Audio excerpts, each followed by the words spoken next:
ඔයා කවදා හරි රෑ අහස දිහා බලද්දී එකපාරටම අහසේ අමුතු රතු පාට ආලෝකයක් දැකලා තියෙනවද? නැත්නම් ගිනි බෝලයක් වගේ දීප්තිමත් දෙයක් තප්පර කිහිපයකින් අහස හරහා වේගයෙන් යනවා දැකලා තියෙනවද? මේ වගේ දේවල් දැක්කම සමහරු හිතන්නේ ඒක UFO එකක් නැත්නම් පිටසක්වල ජීවීන්ගේ සංඥාවක් කියලා. හැබැයි ඇත්තටම මේ ආලෝක පිටුපස තියෙන්නේ අපේ පෘථුවියේම වායුගෝලය සහ අභ්‍ය අවකාශ සම්බන්ධ විද්‍යාත්මක සංසිද්ධි. අද අපි බලමු අහසේ හදිසියේ දිස්සෙන හරිම අමුතු ආලෝක සංසිද්ධි තුනක් ගැන.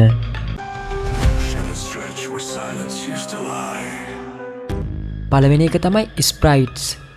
නම ටිකක් අමුතුයි නේද? ස්ප්‍රයිට්ස් කියන්නේ සාමාන්‍ය අකුණු වගේ වලාකුළු ඇතුලේ ඇතිවන ආලෝකයක් නෙමෙයි. ඊට බලවත් ගිගුරුම් සහිත කුණාටු වලට ඉහළින් වායුගෝලයේ ඉහළ කොටසක ඉතා කෙටි කාලයකට ඇතිවන විදුලි ආලෝක සංසිද්ධියක් තමයි මේ. මේවා බොහෝ විට රතු පාටට පේන්න පුළුවන්. සමහර අවස්ථාවලදී මේ ආලෝකය විශාල ජෙලිෆිෂ් එකක් වගේ නැත්නම් ගසක මුල් විහිදිලා තියෙනවා වගේ හැඩයකින් පේනවා. තවත් පුදුම දෙයක් තමයි මේවා ඉතා කෙටි කාලයක් විතරයි පවතින්නේ.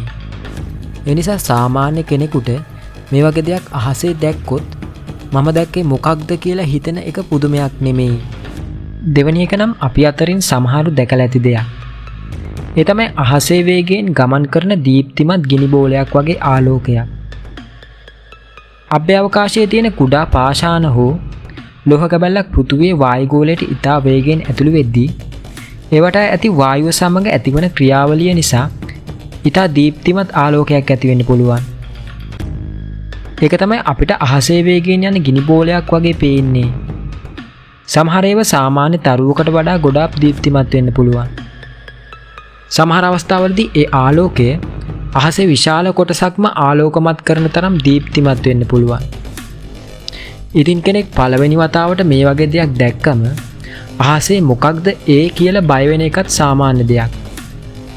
හැබැයි ඒක බොහෝ විට අභ්‍යවකාශයෙන් පැමිණි කුඩා වස්තුවක් පෘථුවියේ වායුගෝලය හරහා ගමන් කිරීම නිසා ඇතිවන ස්වාභාවික ආලෝකයක්. දැන් තුන්වෙනි එක තමයි මේ තුනෙන් මට නම් වඩාත්ම අමුතු වෙනමක් තියෙන එක. ඒ තමයි ස්ටීව්. ස්ටීව් කියන්නේ අහසේ දිගටම ඇදෙන දම් පාට හෝ සුදු පැහැති ආලෝක පටියක් වගේ පේන සංසිද්ධියක්. මුලින් මේක සාමාන්‍ය ආරෝරා ආලෝකයක් වගේ කියලා හිතුවත් විද්‍යාඥයන් පසුව හඳුනාගත්තේ මේක වෙනම වායුගෝලීය සංසිද්ධියක් බවයි. පෘථුවියේ ඉහළ වායුගෝලයේ විද්‍යුත් ආරෝපිත අංශු වේගයෙන් ගමන් කිරීම සහ උණුසුම් වායු ප්‍රවාහ සමග සම්බන්ධ ක්‍රියාවලීන් නිසා මේ වගේ ආලෝකයක් ඇති වෙනවා. පෙනුමෙන් නම් මේක ඇත්තටම විද්‍යා ප්‍රබන්ධ චිත්‍රපටයක දර්ශනයක් වගේ. හැබැයි මේක පිටසක්වල දෙයක් නෙමෙයි. පෘථුවියේම වායුගෝලයේ සිදුවන විද්‍යාත්මක සංසිද්ධියක්. ඉතින් ඊළඟ වතාවේ රෑ අහස දිහා බලද්දී අමුතු ආලෝකයක් දැක්කොත් එකපාරටම ඒක UFO එකක් කියලා හිතන්න එපා. සමහර වෙලාවට අපිට අභිරහසක් වගේ පේන දේවල් පිටිපස තියෙන්නේ අපි තාම සම්පූර්ණයෙන් තේරුම් අරගෙන නැති විද්‍යාව. ස්ප්‍රයිට්ස්, අහසේ දීප්තිමත් ගිනි බෝල සහ ස්ටීව් වගේ සංසිද්ධි අපිට මතක් කරලා දෙන්නේ අපි ජීවත් වෙන පෘථුවිය වටා තාමත් කොච්චර පුදුමාකාර දේවල් සිදු වෙනවද කියන එක. ඉතින් මේ තුනෙන් ඔයාට වඩාත්ම අමුතුයි කියලා හිතුනේ මොකක්ද? පහලින් කමෙන්ට් එකකින් කියන්න. ඒ වගේම අපේ ඩ්‍රැගීනෙට් page එක follow කරන්නත් අපේ ඩ්‍රැගීනෙට් YouTube channel එක subscribe කරන්නත් අමතක කරන්න එපා.